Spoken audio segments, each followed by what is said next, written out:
Residents of Ga-Rankuwa, north of Pretoria, have embarked on a shutdown protesting against a lack of service delivery in the area. The community say they've been promised services by the government, but to date nothing has been done.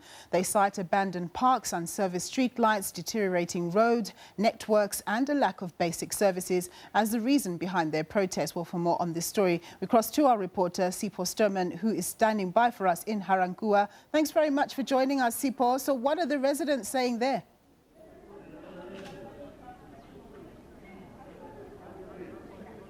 Well, a very good afternoon to you, Nompo, and our viewers at home. Our residents embarked on this, peaceful protest action, as you mentioned there, over issues of service delivery and a failure by the Tshwane leadership and Metro to deliver what they promised on. And the residents have then felt that they should take matters into their own hands, shutting down Ga-Rankuwa, blockading roads, but as I mentioned, largely peaceful, but just a matter of service delivery concerns. And to that end, I'm joined by one of the community leaders here. So if you can just introduce yourself and just talk to us about some of the issues as the community that, forced you to take this matter into your own hands and say, we're shutting down Ga-Rankuwa until we get responses. Yeah, my name is Itu Bochele. I'm one of the community members in Ga-Rankuwa. We have been escalating these issues with various structures, even our council. They know about these issues. It's generally the issues of service delivery. We've got a lot of zones with untarred roads. We've got sewer blockages. We've got, the unmaintained roads and all those things, So lack of recreational facilities for our children. So these are issues that we've been escalating for a number of years now without anything happening, All right, and I mentioned earlier that it was a largely peaceful protest, but of course we're seeing that a blockading of roads and burning of tires. Talk to us about the protest action this morning. What did you embark on? Yeah, the protest action, what we just did, it was to shut the Ga-Rankuwa down. Because that was the only way that we could reach the authorities, And it's unfortunately that in South Africa we've got that culture where authorities, they only respond when there is kind of protest, So, but by and large, we had a very peaceful protest. Our people adhered to everything that we said they should do. We said to them, non-violence, no looting of shops and all those things, And they adhered to that, and for that we are forever grateful to our people. I understand that one of the Tshwane officials that did come to meet with you here, and as a result, this shutdown has been suspended. Talk to us about the meeting with one of the Tshwane MMCs that came here. Yes, definitely the shutdown has been suspended for now. Because in the first place we never wanted to have it.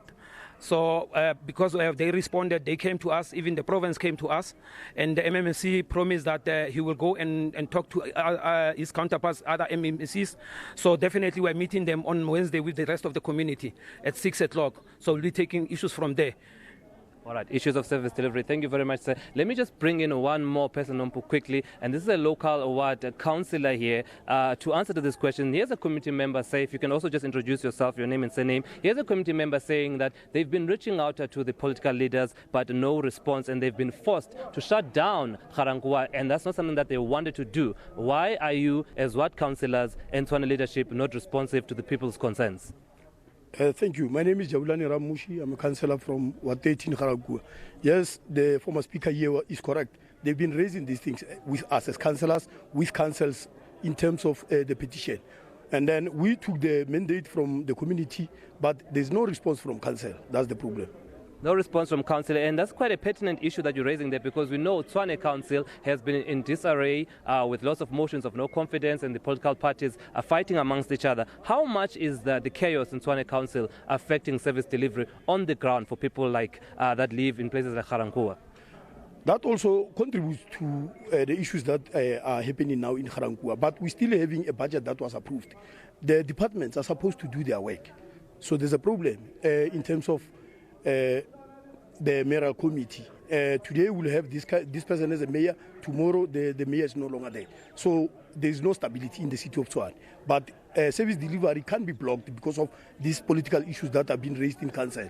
There is a budget that has been approved. So we are expecting the city of Tshwane to come and do roads here, to come and cut the grass, to come and fix the street lights and so forth. So you share the plight of the people. You agree about these consensus, you mentioned them? Yes, I do agree with the people because I reside in Ga-Rankuwa. I'm also struggling in terms of service delivery here. All right, well, thank you very much, sir. Well, there you have it, speaking to a resident and also just a local ward councillor agreeing with the residents that service delivery is suffering in Tshwane, particularly as a result of this political wrangling where, of course, the parties here are fighting over the mayorship seat, and it doesn't seem that there is an immediate solution in sight, saying that Council seems to be more concerned about political matters rather than a service delivery here in Tshwane. We know, of course, that Stevens Mokhalapa is the outgoing DA mayor, but what will that lead to? There's a council meeting expected on the 19th of February. So will Tshwane finally have a stable leadership and answer to these concerns of this community? But certainly, the people of Ga-Rankuwa have said that they've had enough and they want service delivery, and that's why they shut down Ga-Rankuwa earlier in this morning, blockading roads and also ensuring that the schools were closed, that no kids went to school today. But they've now suspended that action pending an agreement with local officials that they will be meeting with Ga-Rankuwa residents again on Wednesday this week. Thanks very much for that report, Sipho Stuurman there reporting from Ga-Rankuwa.